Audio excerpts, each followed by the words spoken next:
Hello, everybody. Welcome to the first CEO Mindset call of the month of the year. I am so excited. Can you guys drop a 1 in the chat if you're excited, if you're ready to learn, if you're ready to level up, if you're ready to see, how people outside of our business run their day, right?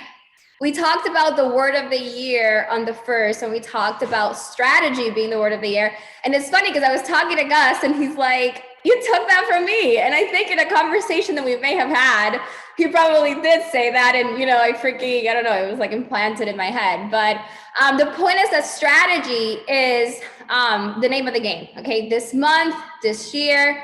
And I'm really excited to have Gus on because we're going to be talking about really how a CEO thinks, right? I feel like sometimes we tend to think that our business is a little business and we treat it like a hobby, or we post on Instagram for the instant gratification. And we forget to do the things that really get us to succeed, right? And that's, the behind the scenes, the work that nobody sees, the reports, the numbers, the planning, the this, the that, the things that are boring, right? The reach outs, that we tend to think like, oh, I'm just going to post on Instagram and I'm going to be successful, or I'm going to post a sale and be successful. No, there's so many things that you need to do as a business owner that you are when you start to treat this like a real business and not like a hobby, right? That eventually will get you the real business paychecks, right? So Gus is going to kick off the month and I'm so excited. We've been friends. I was doing the math, Gus, for 9 years. We've literally known each other for 9 years. It's insane. Gus has a huge job. Okay. He's a divisional vice president at the company where I used to work at before. Okay. So that's how we met, was back in my corporate days. And I'll let him kind of explain, what his role entails, but he's here to show you guys, okay, that when you're running a real business, there's a lot of boring things that go on during the day, a lot of strategy and planning, that require this business to run smoothly, right? He's, I'm sure, gonna touch on, seeing the big picture and how sometimes like things happen. Like, for example, Gus, I'll have girls like telling me like, oh my God, my client received a shampoo bottle that was broken. And I'm like, do you guys know how many times the company I used to work for would bill like the wrong client for the wrong thing? And they're a Fortune 500 company. It happens, right? It's mistakes. It's like, little things. So again, he's going to talk about, how to think like a CEO, how to run your business like a true business owner, right? And I'm going to be kind of like, going in there and also talking about how we can relate his tips to our money business, right? So without further ado, I'm going to shut up. I'll let you take the floor. Thank you again for being here. We're so excited. Well, first of all, I want to say thank you for having me on. I guess it's an honor to be on the first CEO Mindset call. I do know a couple people on this call, actually more than I thought I would as I scroll through the names, but I should introduce myself. But before I do that, being that this is a learning call, I want to teach you guys something real quick right off the bat, and it's about a lobster. I know it's kind of random, but it's about a lobster. And I don't know, does anybody here like lobster? Just in the chat, yeah, I see Tone Boss Bay, she likes it. Tone Boss Bay loves lobster, the 2 hands, yeah, with the thumbs, yep. I love it, yes. Have you guys ever thought about how a lobster grows? Have you ever thought about that? How it's a hard shell, right? How does a hard shell grow on a lobster? Well, I'll tell you, the way it works is for a lobster to grow, it actually grows within its small shell first, and it gets really uncomfortable. And it gets so uncomfortable that it has to push the shell off. And then when it breaks the shell off, it's vulnerable. It's vulnerable to attack, so it has to hide until it grows back the larger shell that fits his body. And it continues to happen. So as I tell you that, and as you guys embark on this new CEO mindset type training, just think about that and stepping out of your comfort zone and to grow, we have to be a little bit uncomfortable, right? We have to be uncomfortable and we got to be even a little bit vulnerable if we want to grow and be better than what we were in the past. So I just. Oh no, I think you froze. Gussie, you froze. No. I like that though. That was such a good analogy. Wait, let me tell him he's frozen. He might not know it. Technical difficulties. You're frozen. Wait, you're frozen. Ay, ay, ay. Wonderful analogy, right? You guys know this is gonna be straight up fire. You'll see. You'll see once he gets his Wi-Fi back. He might have to log off and log back on. Yeah, he's like, no, yeah. Can you guys hear me now? Oh, we can. We lost you. Yes. You're here. Man, yeah. I'm sorry about that. I don't know what happened. The last thing we heard is the end of the analogy. Okay, good. Well, you heard that, right? Being uncomfortable for growth. So again, I love that you guys are doing this. I think it's fantastic. My name is Gus Perez. The reason Liz brought me on, again, we've known each other for a while. We're great friends, and I think I can bring something to the table to help you guys grow your business. Because what I've seen Liz do and all you guys do is amazing.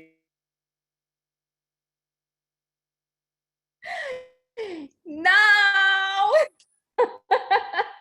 Don't tell me that. You're frozen again and we lost you. It's okay. You know what? The devil is trying to get us to not learn something today, and we're not going to let that happen. You're back. You're back. I'm gonna fight through this. This is a lot like the Lobster.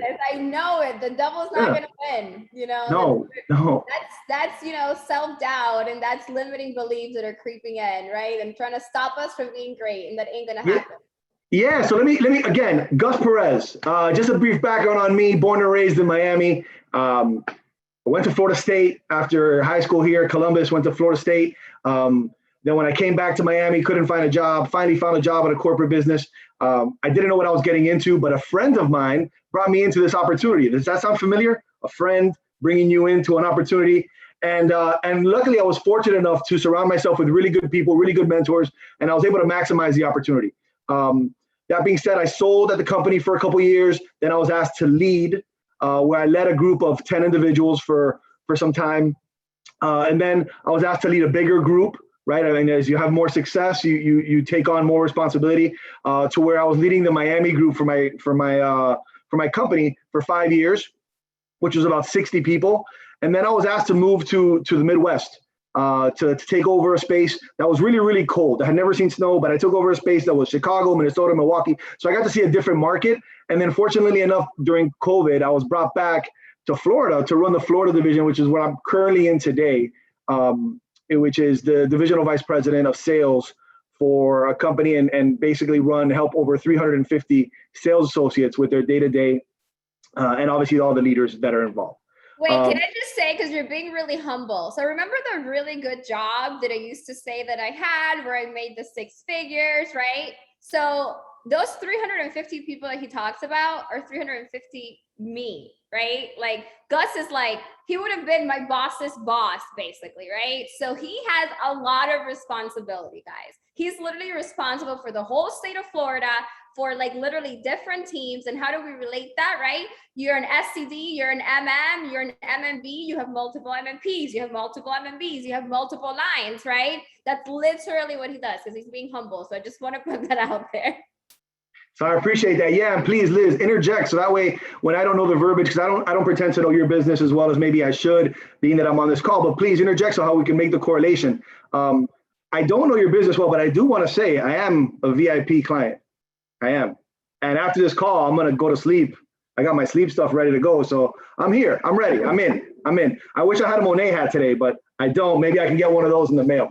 So that being said, in the role I have today, and what I want to do with you guys is really talk about 3 major topics or focus points. It's kind of like just my day-to-day, what I do day-to-day, then really go over some strategy points to help you guys with that and see how you can correlate it to your everyday. And then a topic that's kind of not the easiest to talk about, but moving on. And then we can open up to some questions because I'd love to get some questions from you guys. And then towards the end, close it with something maybe inspirational or maybe just something to think about as you embark on the rest of what's going to be a fantastic 2022. So in this role, as you continue to go higher, a lot of people don't know what the behind the scenes are. So what I hear a lot is your job is easy, because people don't see it. So they just see, me speaking to the group or on all the trips that we've been able to win, and they say, oh, your job is so easy. So I take that as a compliment. I always have. I can make the job look easy, but the truth of the matter is there's a lot of hard work that goes on behind the scenes. So what I'm going to do first is I'm going to walk you through like kind of my day-to-day, and so you can kind of understand what we do. So my day-to-day really consists of a lot of one-on-ones. I have leaders that I work with, and when I meet with them, we're constantly going over staffing, right? Attaining, retracting new employees. We're going over different data points. Also, I travel within the state when things are normal, and I meet with different groups. So I meet with my tenured associates. So I'll sit down and have roundtables to see what's relevant to them. What do they need? What are they seeing out in the market? How can I better assist them? What do they need from me? And also, how can I help them, right? And then also meeting with new associates. I think, in your guys' business, you're constantly wanting to bring in new people, right? So you can, they can kind of have success. So I meet with the new folks, and those meetings are a little bit different than my tenured folks. These meetings are where I'm more so training, walking people through, step by step what they should be doing on a day-to-day basis, because they have no prior knowledge to my business. And I think it's very similar to what you guys do, where people don't have any knowledge to what you guys do right before you bring them in. The other thing I'm doing is constantly trying to attract talent, as you guys are. I think you're only as good as your team. And as I mentioned, when I was giving my overview on my career, is I've been very fortunate to surround myself with good people. And I know Liz will be the first to tell you that she loves her team. She has a fantastic team. I echo the sentiments about my team. And it's all really around who you bring into your organization, because the best leader in the world can't be successful if they don't have people, good people. But the worst leader in the world could be successful if they have good people. So the key is really constantly bringing in really good, strong, qualified people that are going to be able to get the message out and accomplish the goals. And then the other thing I do is I speak to a lot of different partners that help us get business. So maybe not just my folks that are selling, but I also try to build avenues for them to make their job easier. So we have a lot of different types of partners that we work with.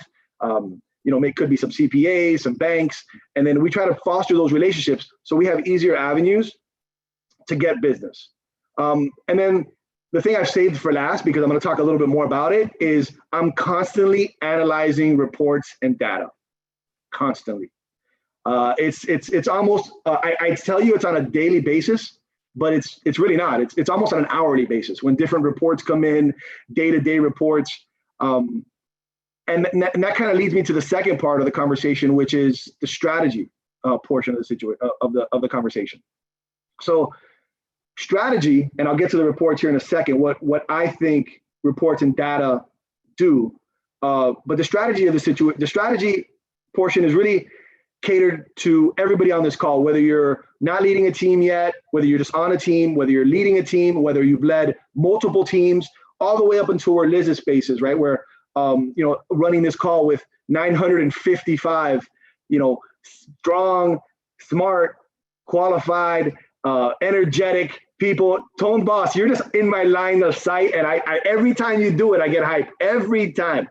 So what's cool about it is, or what I said was interesting, is strategy changes, right? So I told you when I first started at my company, I was an individual producer. I didn't have a team, and my strategy was really on a day-to-day basis. I had a goal for the day, and then the next day I had another goal. Maybe I'd have a week goal, but basically it was just, that's how far I saw out in advance. As I progressed and became a leader and led that team of, call it 10 to 12 associates, it was really a monthly focus. I had a monthly focus where I would analyze data and see what we had to do for the next month to hit those goals, and then try to alleviate or make the job easy for everybody involved. And in the role I'm in today, it's really almost like a quarterly role where I'm taking a look at big picture stuff, and I'm seeing how many people we need to bring into the organization in terms of staffing. What's it going to look like 3 months from now in terms of skewing of quotas and just a bunch of numbers that I could bore you to death with, but I'm not going to. It's more so the mindset of I need to be prepared for the future. And the more people you lead, you'll see that it becomes, you need to think further out into the future, because now you're driving a yacht or a cruise line, when at first when you're on your own, the biggest thing I say, you're on a jet ski. You're still going to get there, right? You're still going to get there, but you're operating a jet ski. It's easier to turn, it's easier to maneuver. And then as you own a team, maybe now you have a yacht, little tougher to turn. And then when you have 909 plus people on this call, you operate a huge cruise liner. So you have to really plan out ahead, because it's not as quick to turn when you have different messaging. So again, as you continue with different roles, there's always strategy, but it definitely changes based on how many folks that you're working with. The other thing I'd say is, when you're talking about reports and data, it really does three things when you're looking at reports. The first thing it does is it allows you to spot trends. It allows you to spot trends. And within these trends, you're really looking to do two things. You want to accelerate good ones, right? So if you see somebody selling, in a certain market, or selling a certain product that's really taken off with her client base, maybe you want to tell them, hey, let's push that a little bit more, right? Because you want to accelerate the good trends. Or maybe you should push this to other folks because you're so good at selling this product, whether it be the thing I use every night, the sleep product, or just shampoo, right? Black, which I have in my shower. So you want to definitely accelerate all good trends when you're looking at data. It's going to help you do that. And then the other thing you want to do is decelerate bad ones, right? So a lot of times we'll put a strategy or something into play where we think we're going to have success, and we don't know it unless we see the data. And if the data is showing that, hey, this is just basically a waste of time, it's time to stop, because doing the same thing and expecting a different result is the definition of insanity, right? So when you're looking at data, the first thing you want to do is spot trends, right? You want to accelerate the good, decelerate the bad. Wait, can I talk about the everyday terms? Because I know sometimes it's like, wait, what are you talking about? You're bringing me back to my corporate days. And I'm like, I remember all of this stuff, right? So what could be, type in the chat what you guys would think is a really good trend that you would want to continue pursuing in your business. Because remember, the whole purpose of this call is to get you guys to kind of shift your mindset and start thinking more like Gus is talking, right? Retention, reels, power hours, okay, events, exactly, right? So a good trend would be, I signed up 5 new market partners this month, okay? And I tried something different, and we tried a launch event in person where they invited 10 of their closest friends and families. And you know what? Out of those 5 market partners, 4 ended up closing a blog at this event, right? That's a positive trend. So now I know when my month is done, I'm going to sit down and say, okay, 4 of them closed the block at this event. So now I know that this is something that works. It's duplicatable. It's easy to do. And I'm going to implement now into my onboarding, right? What's a bad trend? I told my market partners that they just have to post 3 reels a day and they're going to hit SCD. That's a really, really bad trend. Okay. If nobody's told you guys, because you're not building the strong foundation, because you're not doing the reach outs, because you're not doing the events, because you're not teaching them what you need to teach them for them to build a strong foundation within their team and a duplicatable system. Because one of your new market partners might have, a ton of followers that are engaged. Others might not even like to be on social media, right? So that's what he's talking about. So as you guys start planning your months, as you guys start planning your weeks, as you start doing your one-on-ones, these are the type of trends that you want to tell yourself, okay, this worked, I want to do more of this, right? Maybe Priscilla's telling me that she's having a hard time with recruitment, right? But I know her sideline, Floor, her team kills it with recruitment. So what am I going to do? I'm going to say, you know what? Your team, Priscilla, is really good with VIP clients. Floor's is really good with recruitment. Why don't you guys offer to do a training for each other's teams, right? Because your team needs help with this team needs help with that, right? So those are like the trends that you want to look for. So the trends within your leaders, the trends within your teams, the trends within your own personal sales, okay? If I'm just talking like crazy talk, tell me in the chat, because I want to make sure that you guys understand this, right? When you really start shifting your mindset from this is a hobby, I just got to post on social media, I'm going to be successful, and you start kind of shifting it to say, wait, if I dissect my linear tree report, I might find a level 4 that's actually working. I may not even know they're working the business. I may not even know who they are, but the other 3 people in between me and that level 4 haven't done anything. So here I thought this line was completely dead, but because I learned how to use my linear tree report and I learned to do what Gus is saying, right? Which is to measure data and to measure, what's happened in the last couple months. Boom, now I know that that line could totally be one of my M&B lines. Does that make sense? Yes? Okay, so remember, what we're doing here is that we're learning what real people that are in, businesses outside of Mon8 are doing, right? Gus runs a huge team, like he said. So what is he doing? Gus would be the equivalent of me as an SCD, right? What do I do? Or a director, or even an MMM, right? So what do? You sit here and you analyze the trends, you analyze the report, right? And you get to know your business. So when you guys have heard me say, you guys have heard other leaders say, get to know your business.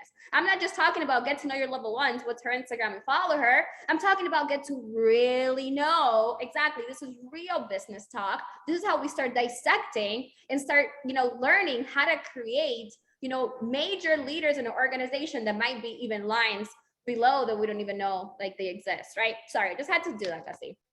No, you're great. Continue to jump in, please. Again, I don't pretend to know your business, so any way you can make it correlate and make this thing hit home, I love it. So, so again, the 2 things were, spot trends, and then the second thing is start conversations.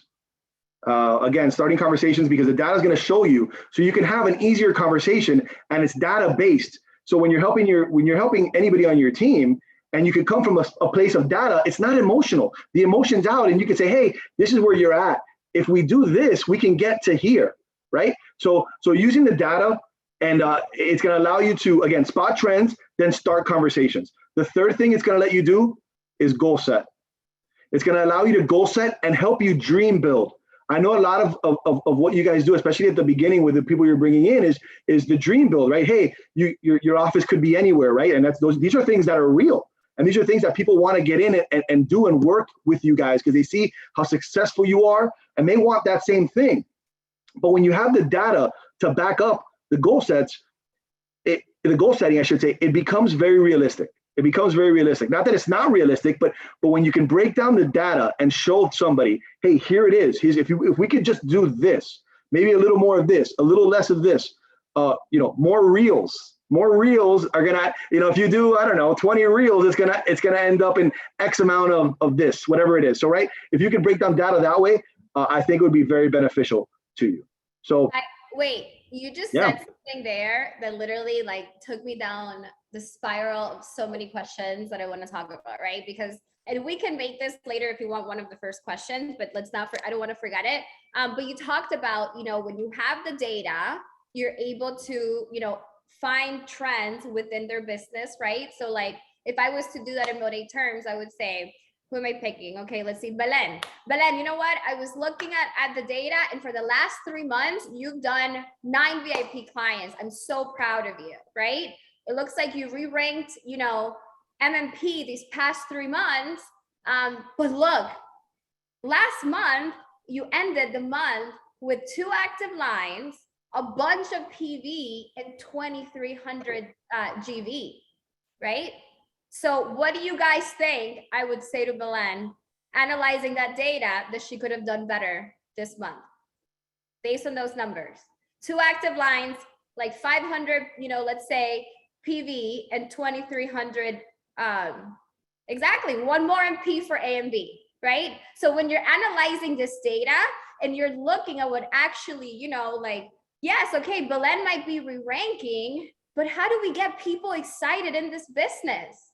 We get them excited when they see the success, because people are going to tell you that, oh, I don't care about recognition. It's bullshit. Everybody cares about recognition. Everybody wants to be, recognized for the work they put in, right? So if you're able to analyze and look at the numbers and say, Belen, look, babe, You've been re-ranking MMP. You've been getting, paid for sure. But look, last month, if you would have just, maybe shifted your focus a little more, yes, you do great with VIPs. You've done 9 in the last 3 months, right? But why don't we get you 1 more active line? Because if we would have done that last month, look, you would have hit a new rank in the company, right? Maybe she would have even gotten, the A and B rank up bonus, right? She would have gotten a new pin, new recognition. What gets people excited in this business? When they're making money and they're getting recognized. So if Belen hits a new rank, she's going to get the recognition. And guess what? She's going to be paid as an A and B, which gets a higher commission bracket than an MMP, right? So that's how you use the reports and the data to analyze the trends within your market partners, right? Oh my God, I'm so stuck. I haven't, I just, oh my God, the business just doesn't work. I used to be so good and I lost my MMB rank. Now I'm going to look at the reports and I'm going to say, I'm going to pick Glenny because I know she won't get offended. Glenda, but you haven't ranked or you haven't, recruited a new MP in the last 6 months. So when you're sitting here telling me that the business doesn't work, babe, you're not working because the data is here and the data doesn't lie, right? So as we're planning next month's goal for Glenda to re-rank to her rank, what am I going to say? Well, the data shows that you have everything except that GV that you need, right? So what do we need to focus on? New blood in your team, right? So I want you guys to really understand what he's talking about when he says dream building and planning based on data. And guess what? All of you guys have access to all of this information of everybody in your downline by just logging into the back office, by playing with the linear tree and the graphicals, whatever. The linear tree is so much better. Right? You're able to see where your MPs ended at last month. I mean, literally, you get to see all this info, right? And Gussie, I know, I'm sorry that I cut you off, but I want to talk about this when we get to questions, because, something that a lot of them have an issue with is the crucial conversations, right? That's my next piece. Okay, I'll shut up then. You got it. No, you're good. I'm just here to help. This is your show. And Glenda, it sounds like you better get on it, man. I mean, that was intense right there. I loved it. but no, so yeah, so to your point, definitely the data is going to make all the conversations easier, right? Whether it be the goal setting conversation, the accelerating the trends, the decelerating the trends, so people don't waste their time doing things they shouldn't be doing, and starting the conversations. But we all know, we all get into business, right? And we bring people in, and for one reason or another, they're just not cutting it, right? They're not cutting it for whatever it is. They thought it was going to be something it's not. They think it's easy. They just see you posting on Instagram and looking fabulous and doing your hair and talking about and dressing up and going on all these trips. And they say, I'm going to sign up and I'm going to get all that. But for one reason or another, they don't have the same success. So that leads us to the moving on portion of it, right? And that's kind of where you're going to have the uncomfortable conversations. And I've had to have a lot of them. And I am blessed to say and thankful to say that some people that I've had to move on, and when I say move on, I hate saying the word like in the corporate world, fire, right? Just move away from somebody. There are many people, I can count 5 right now, just off the top of my head, that I've had to have that conversation where you're no longer going to be employed with us. And they today are still some of my best friends. Legit, today I was talking with a buddy of mine for, I don't know, 55 minutes, I think it was. I looked at my phone, and he's one that I had to have that conversation with, that he was no longer going to work with us. So depending on how you do it, you can minimize the uncomfortableness of the conversation. So, and it really, in this business, especially your business, I think you do become friends with people that you work with, right? So I would tell you that the first thing you got to do is set expectations.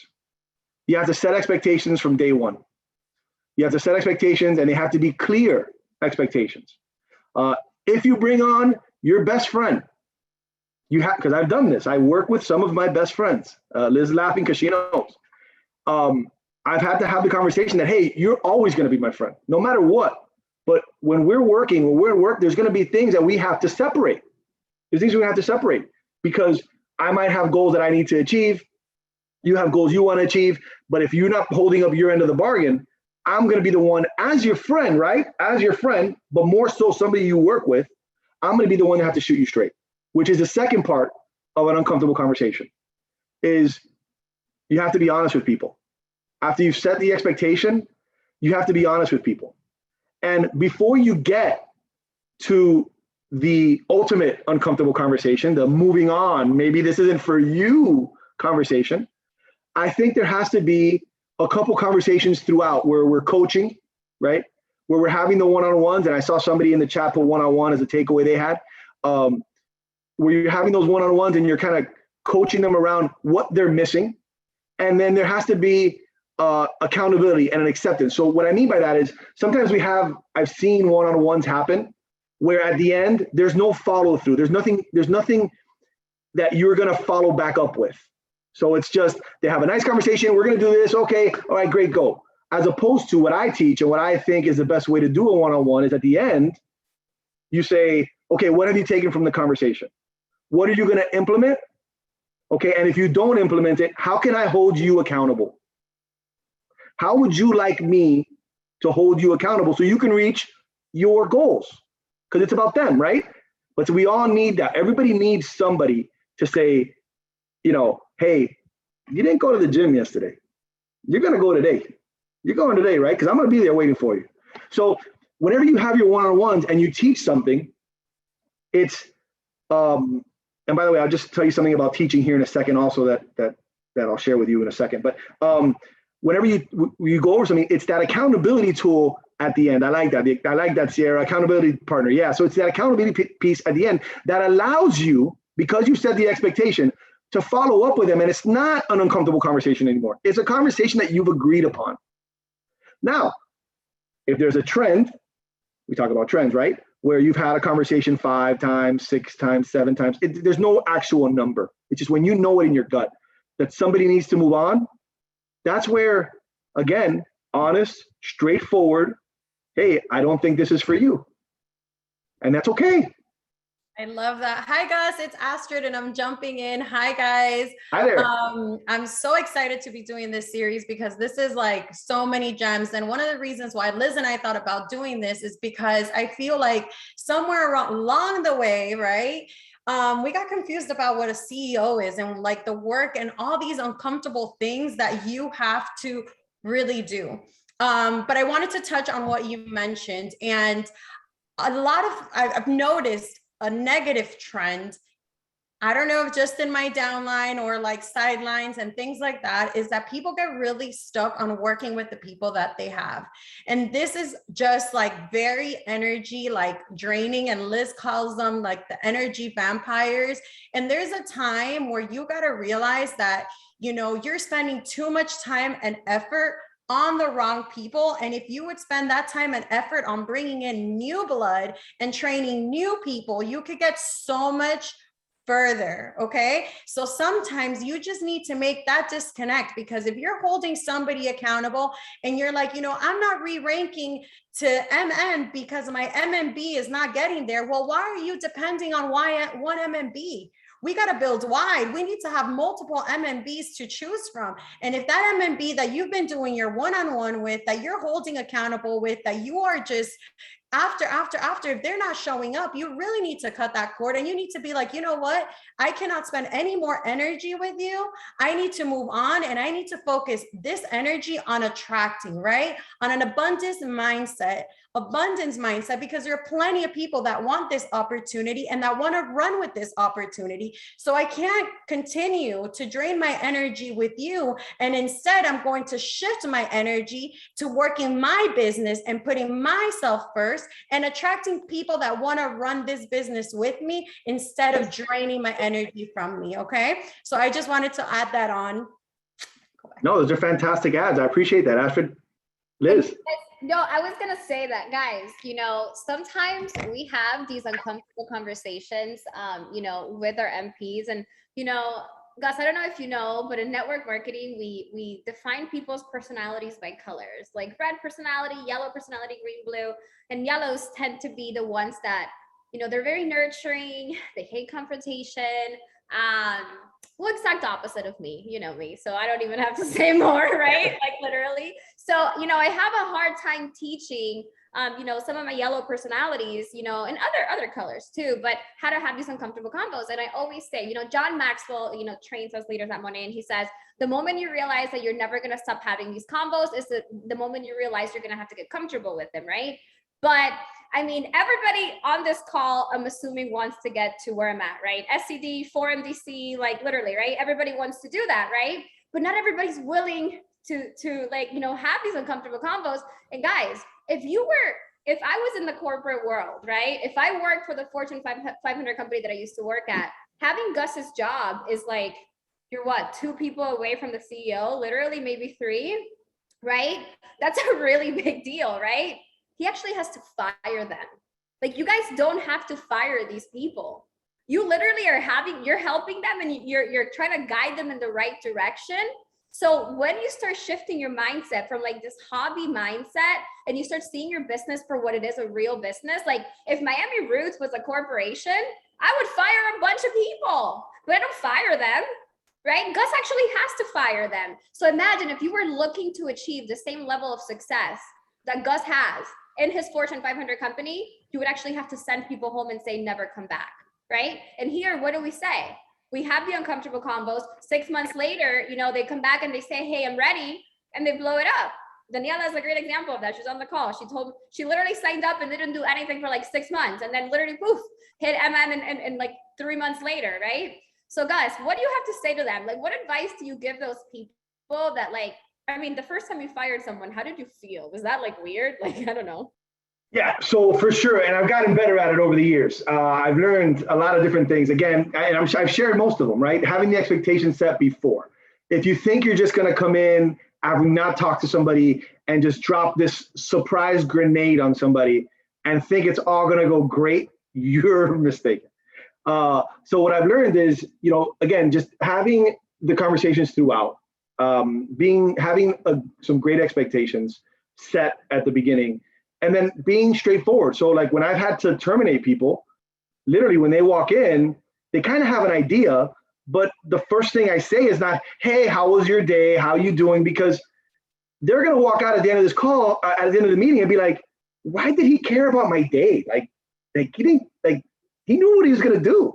So what I've learned is the first thing I tell people, and again, I know our businesses are a little different, is, hey, look, unfortunately today's going to be your last day and it's not working out. And then is where I feel I'll be more human, right? And kind of talk through why and whatever it is. And more often than not, in my experience, and I've been lucky and blessed, I guess, I've gotten handshakes and hugs on the way out of walking somebody out. But again, I think it's more so about setting the expectation and then straight to the point.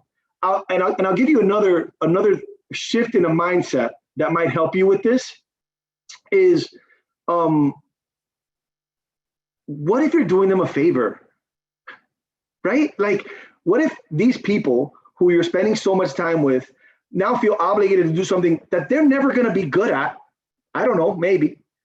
And they could be spending their time somewhere else. So you're almost being so humane by doing this to someone, right? So like when I'm gonna meet with somebody, I'm like, look, I'm gonna free up their time so they can go chase something that they love. Because if they're not being successful at it, think of your life and something you're not being successful at. How much do you love it? Maybe at the beginning when you're grinding, you're trying to get there, you're good. But like if you've done it for a long time and you're not successful, do you love it? Like, honestly. So you're almost doing them a favor to help them. And again, that's maybe the way I've shifted my mind to think. But again, a lot of people who I've had this conversation with, the final conversation we'll call it, have gone on to do great things at different places, become top 5 salespeople in different companies. And we're like, Johnson & Johnson, what's the name of this another company? I don't know. But we've just gone on to absolutely crush things because this wasn't a fit for them, what we were doing. So again, I know the business is a little different. And to Astrid's point, today, I had a one-on-one with one of my SEs who is not a direct report to me, but somebody who handles a team of 10. And we were talking about someone on her team who is not producing, who is not doing well, and also not taking the feedback and running with it. I guess you could call them an energy vampire, right? I guess, right? To use Liz's term. And my advice to her was very similar to Astrid's. Hey, You give them what they have to do for the week, and you focus your time on everybody else because you, unfortunately, as much as you feel you're a great person, if you're yellow, if you're nurturing, and you want to help everybody on your team, unfortunately, there's going to be folks that we can't. You can lead the horse to water. Everybody heard that? You can lead the horse to water, but you can't make them drink. So, I agree with Astrid 100% in that aspect, that spend the time with the folks that want it, that want your time, that want to be successful, that share the same vision, that share the same goals and outlook. Right? Cool. I love that. So good. So good. So, and by the way, sorry, yeah. With the people that are not coachable, right? And that's something that happens a lot in our business, right? That we have people that we try to do these one-on-ones with them. We try to like just pull teeth and tell them like this and that, but they're just not willing to take the feedback. And I have these all the time. And I'm sure everybody on this call has had a one-on-one with someone that says, my team's not working, my team's not working, my team's not working. And now you guys know that if you were working in a corporate setting, Gus would have given you the same advice that we give you as leaders. Go find a new team. Let them do whatever it is they're going to do. Let them do their thing. Give them access to the same resources. But at the end of the day, if they don't want to work, they're on their way out, right? So being coachable and being a leader, right? As you guys can see, when you're a leader, because again, like, Gus leads many, many, many people. He does one-on-ones with many, many, many people. Sometimes it's lines 2 and 3 and 4, like he just said, right? If we're going to take it back to 1-8 terms, right? He tells them the same thing. No energy vampires. Okay. You have to, focus your attention on the people that are actually working. And something that we haven't touched on, and, I don't want it to go without mentioning again, is that, how many of you guys work with your bestest friends? And it's like, oh, I know she lost her rank, but I don't want to take her out of the leadership chat. Why? You need to learn to differentiate the two. If you're my direct downline, you hear me say it all the time. I say I have the corniest fucking saying ever. I say I'm taking off the friend hat and I'm putting on the business hat. And when it comes to the business hat, I gotta take you out. Did I learn that from you? I probably did, Gus. I don't know. But I gotta take you out of the chat because you're just not doing the things that you need to do, right? And if there's one thing that you can know about sales and about leadership and about all these things, is that just like, in Gus's line of work and the people that he leads, the same people, like it's the same thing. They would be successful if they made more phone calls. They would be successful if they went out looking for the business, right? It relates back to what we do also, right? So if somebody's not doing the work and they're capable of doing the work, don't be scared to differentiate the two, okay? And I cannot stress that enough, because I feel like there's so many people that, drain their energy because they're your best friend. Because, oh my God, she was my first market partner. Because she's been here since the beginning. That doesn't mean shit. She's not working anymore. Take off the freaking friendship hat, put on the business hat, the CEO hat, because this ain't no hobby. If you continue treating this like a hobby, you're going to continue getting hobby paychecks, straight up. Sorry. No, you're good. And just to close out this portion and kind of recap what we did, because I definitely want to get to some questions. If they're your friend, they understand. They know, right? If they're your friend, if they're your best friend, they know they're not doing what they should be doing. And they know that you don't wish ill will on them.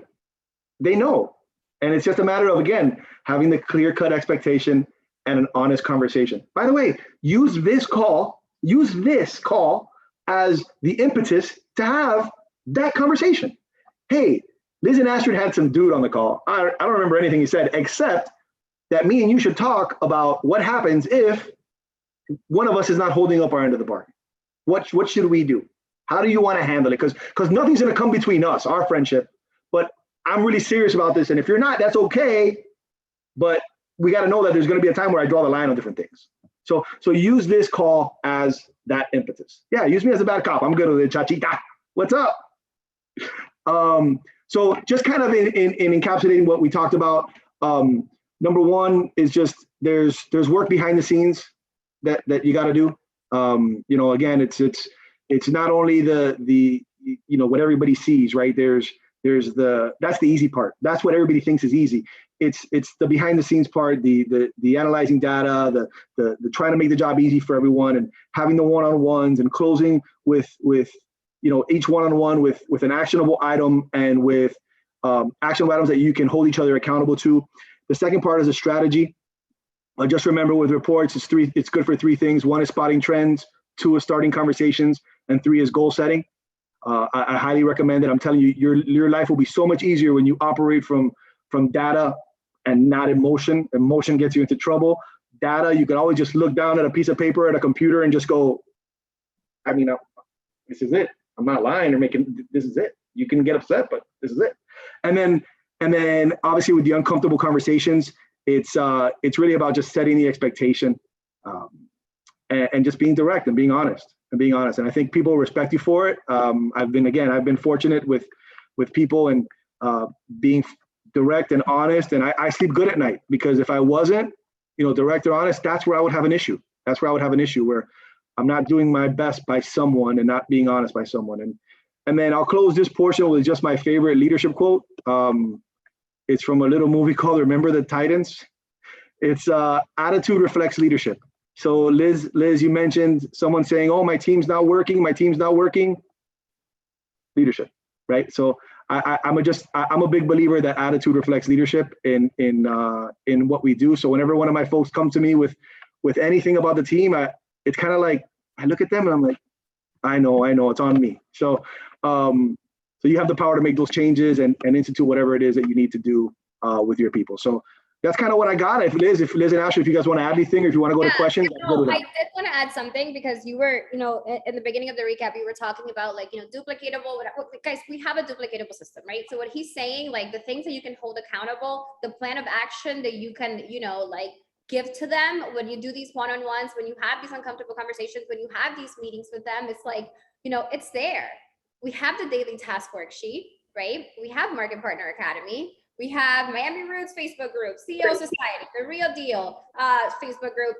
Literally, how many? Market Partner Official Facebook group. Literally, how many resources do we literally have? We have so many, right? So when you guys hear me stress so much, we need a strong foundation. We need a strong duplicatable system. Excuse me, that everybody, your newbies can understand, your tenured people can go back to when they go back to basics, right? This is where I'm bringing it from, okay? This is where I'm bringing it from, because when you're having these conversations in the corporate world, you're giving them a plan of action, right? You're giving them stuff for them to be held accountable. It's the same thing that we have. And now I hope you guys see and understand why I stress so much and I say so much that we need a strong foundation, that we can't build our business in a deck of cards that can collapse, that to build, long-lasting businesses that will allow people, that maybe quit and come back in 6 months to, get back in the game, you need to have these tangibles, right? I don't know if you want to add something, Astrid. I did. I love this. And one of the things I wanted to add to all of this, it's something that it was actually who on this call, just drop a 1 on the chat if you went to Monations. If you went to Monations, drop a 1. If you got a ticket for Monations next year in St. Louis, drop a 2. So one of the things that I just really, really like blew me away, and it took me to a whole nother place when it came to my mindset and the way that I was like, you know what, I need to get my shit together. And this was the time that I really, really reflected on it, was when I saw the panel with the couples on stage, right? And a lot of the couples on stage that do this business together, the woman was doing the social media stuff, the attracting, the recruiting, the meetings and all of that. And then the man runs the behind the scenes, the numbers, the analytics and all that stuff. I realized that my man has no interest in doing Monet. He's not going to take part of doing Monet. So guess what? I am a one-woman show, right? So I need to do what some of these top earners are doing with 2 people involved, right? There is a whole nother area to this business that we need to dig really deep into, and that is the back office, the analytics, the stats, the reports, and all those things. So we need to get back to the basics, because I know that I need to do this too, and break down the numbers and get really, really deep in and understand that if you're waking up and just posting one story on social media and you are just doing your whatever online, yeah, that can get you far, but only for so long. Okay, there's another whole other aspect to business that we need to understand, and that while we're doing this business, we need to tap into. Okay, you need to time block, and just as important as it is for you to create content, it is important for you to get in your back office and see who your runners are, see where your numbers are at, see who you can help, and dig deep. Because maybe the person that's going to help you rank up might not be your line one. And maybe that line one is the one that's stopping your line two from growing, because they don't have anybody teaching them or showing them what to do. Okay. So I just, like, for me, when I saw that at Monations, I was like, man, this is amazing how these people run this business together. I don't have that. I'm a one-woman show, and I need to figure out how I can get myself back to the basics. And, you know, Liz calls me out on my bullshit, and she was like, look, you need to come over and we need to get back to the basics and we need to break down the numbers. And the minute that I did that, I was like, man, I consider myself really lucky that my business has stayed afloat without me doing this part of the business. And if I am ready to dig deep into my back office to see who I can really help, to do these one-on-ones, I hope a lot of you are inspired to do the same after tonight's call, because tonight was really inspiring for me. I hope it's really inspiring for you guys. And the pace of the leader is like the pace of the pack, and it has to start with us. It has to start with you. And even if your upline is not doing these one-on-ones with you, there are enough resources, enough sidelines, enough people that are willing on fucking helping you. So there's literally no excuse as to why you can't succeed in this business. It is all up to you. You have the resources, you have the tools, and you have amazing people even outside of the business, like Gus tonight, that's taking their time out to show us that you are lucky because you cannot get fired. Okay, you get another chance. You're allowed to fuck up. You're allowed to call yourself out on your bullshit. You're allowed to call your best friend out on your bullshit, and you don't have to go through that process of firing somebody or getting fired. So thank you so much, Gus, and thank you guys for joining us tonight. I love that. Always ready to fire. Ashton is a red personality like me, if you didn't guess. Guys. Girl, what are you talking about? I'm a blue personality. I'm just here for a good time. I need these checks so I can live it up and party. The more money I make, but what is it? Work hard, play hard. There we go. There we go. All right. I think we have time for maybe 2 questions. Gussie, is that good? Are we stealing too much of your time? No, that sounds good. I got time. I'm good. All right. So 2 questions. Let's see. It has to be really, really good. Write them in the chat. I want to see what you guys want to ask us. Might not have questions. Might have been good. It's probably taking a little bit to type in, you know? Gus, you need to start going live on your own Instagram. First, he has to even make his page public. By the way, girls, Gus is single, all right? So any of you girls are looking for a nice boo, hit him up. Right in his DMs. How to set expectations without offending or coming off too strong with new people in your team? I think with new people, it's typically the easiest because they don't know what they're getting into, right? So they're usually really excited, right? They've seen the big dream, they've been sold the big dream. So when they get there, it's typically easier to set the expectations. But as I've kind of alluded throughout, I think they just have to be very clear. They have to be very clear, and it have to be, this is what's expected of you, and then you have to test for understanding. I alluded that I was going to talk about teaching for a second, but I'll just do that really quick. When you teach somebody something, you need to teach them, show them, and then let them. So you teach them something, you show them how to do it, and then you let them do it. So I think when you bring somebody on that's new, wait, who's single? Sorry, that was really funny. I'm single. Look, guys, you're making him blush. Come on. I'm trying to get notes. Teach them, show them who's single. What? That's funny. Let me. I minimize the chat because I can't look at it right now. I got the Insta-tan going. But yeah, to answer the question, I think it's got to be very clear. And I think when they're new is the easiest time, because if you think you're not going to set expectations at the beginning and then later on instill these habits of setting expectations and teaching how to do something, you are mistaken, because you've missed the opportunity. So the best time is when they're new. Not that you can't with somebody who's been around, right? But when they're new is probably the most crucial time to set those expectations. I love that. So from the beginning, just letting them know. And I've said this before. I tell them, like, they only know what you tell them. So if you tell them when they're brand new that hitting MMP is literally, because by the way, MMP is the first rank of the company, that it's the norm and everybody does it in 2 weeks, right? Like, they're gonna go ahead and strive for that, right? I love it. Exactly. They asked about your morning routine and your Instagram a lot. Guys, I tagged them in my Instagram, okay? So you can just go add him in my story. And I gotta tell you, my Instagram is I got told today that I need a training on Instagram, by the way, from somebody on this call who's a bright red personality on this call told me that she's gonna help me fix my Instagram, apparently. You just said you're gonna be a Monet husband running reports on the side. I mean, I don't know. I wouldn't be mad at it. But morning routine, I'm an early riser. I wake up at 5:30. When I'm on it, I'm in the gym first thing. And then I like to take some time by myself.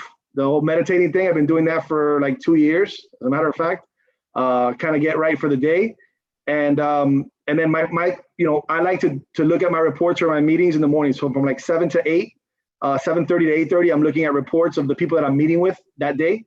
But that's kind of my morning routine. Pretty simple. Yeah, but you're meditating, right? And you're getting your mind right, and you're reading, and you're doing all these things. Oh yeah, I read a lot of books, but they're on tape. So that's good. I'm at the gym. Yeah. What is the best advice that keeps you motivated? Man, I would just say that for what keeps me motivated, it might not, I think motivation is a funny thing because it's different for everybody. So for me, what keeps me motivated is I can't believe I'm going to say this on a call with 1,000 people or 800 people on it. But when I first started the job, I went home and I gave my mom a business card and it said district manager. And she was so happy. That's with the entry level. It's like, oh my God, they made you a manager. She was so hype about it. And then I told her about the job that we had trips. We had trips, right? This thing called President's Club, very similar to your guys' trips, right? So my mom doesn't know anything about my job. She doesn't know anything, legit, like numbers wise, nothing. But what she does know is that I go on a trip if I do well. So my motivation is, and that's all she asked me all year long. Oh, this year it's Maui. Did you make Maui? Have you made Maui? Like, no, yeah, Mom, it's the middle of the year for us. But like, so my motivation is to not tell her, no, I didn't make it this year. So that's my motivation. Like everyone's is different, but that's kind of like my thing. Bro, you're trying to get brownie points with this thing. I'm not. That's for real. Like, that's for real.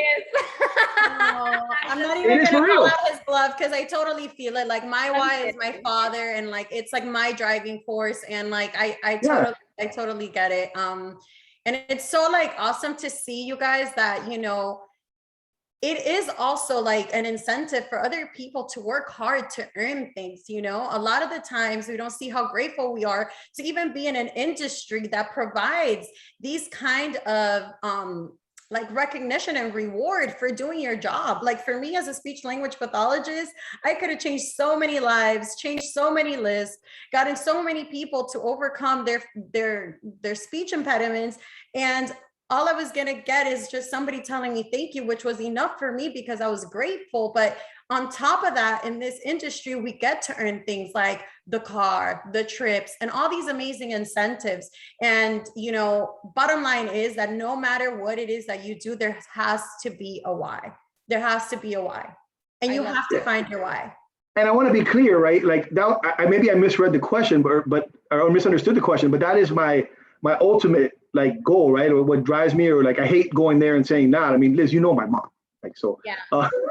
But everything else like that Ashley talked about, yeah, I love the incentive of getting paid. But for me, secondary is having my folks make trips, having them, succeed, right? So, when I asked the question, I thought it was my ultimate, like your deep motivation, whatever. But But yeah, are the trips, the cash, all that's, of course, it's why we go to work, right? If they didn't, I love my job, but if they didn't pay me, I don't think I would show up.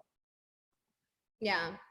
Well, see, guys, that's why I left corporate, because I would still show up and Monet wasn't paying me because I love you guys so damn much. All right, I'm going to ask you one more question that somebody asked in the chat, but it's a really good question, so they texted it to me because I got lost in translation. How did you build the type of profile you're looking for when recruiting, and how was your process to build like the avatar, like the perfect either manager or salesperson, right? Yep.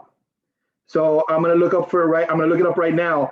What I did was I had 6 things, right, that I thought would make up the perfect associate for me, the kind of person that I wanted to work with, right? And they were what I wanted the space to look like, what I wanted my team, my region of 60 people. And it was, I wanted somebody who's enthusiastic. I wanted somebody who had a track record of success. I wanted somebody that could have fun, because I need to have fun. I gotta laugh. I gotta have fun all the time. If I always say it, if you're not having fun when I do it, it's just my thing. I needed somebody that was educated. Not necessarily they have to have a college degree, but they were educated when they spoke. They took an interest in learning things, right? They were good at learning things. They were professional, and then they had swag. They had a little something to them, right? So those were the 6 things that I looked for in a person, because that's what I wanted the space, my entire team and my culture to be. I wanted them to be an enthusiastic culture that was successful, that had fun, that was educated, that was professional, and looked good, had some swag to them, right? So that's kind of what I looked for, and that's how I comprised how I wanted to build a team. I love that. I absolutely love that. All right, we're past 9. We're past the hour. Thank you so much. Guys, can you drop a 1 in the chat if you gain knowledge from this? Okay, that's a bunch of 1s, Gus. Thank you so much. Literally, what an amazing way to kick off this series, right? So I know you had a closer. I know. Yeah. Do you want it?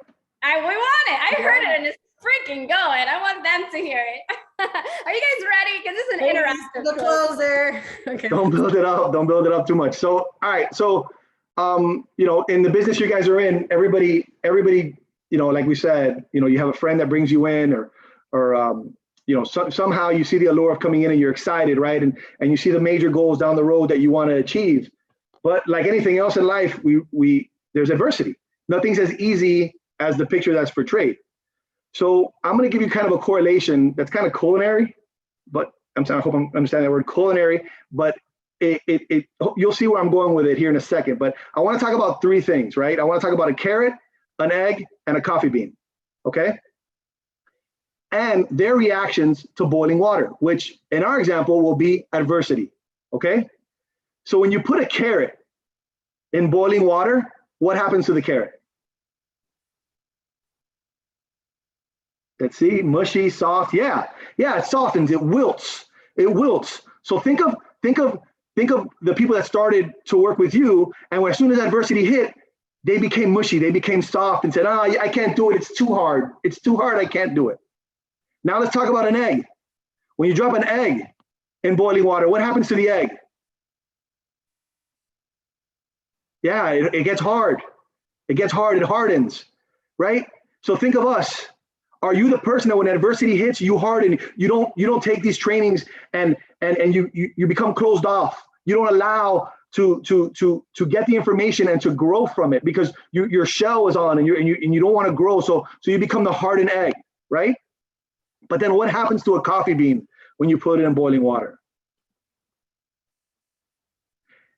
It changes everything for the better. It changes everything it touches. I'd say 9 out of 10 people on this call start with coffee because it's amazing. And that's what the coffee bean does. So are you the coffee bean? When you're faced with adversity, do you make everything better? I'll leave you with that thought. Astrid, Liz, I appreciate you jumping on. Yeah, my Instagram's there. Hit me up. But again, thank you for having me on. Thank you for having me on. Thank you so much. Thank you, Good guys. night. Thank you, Astrid. Good night. Bye. Appreciate you.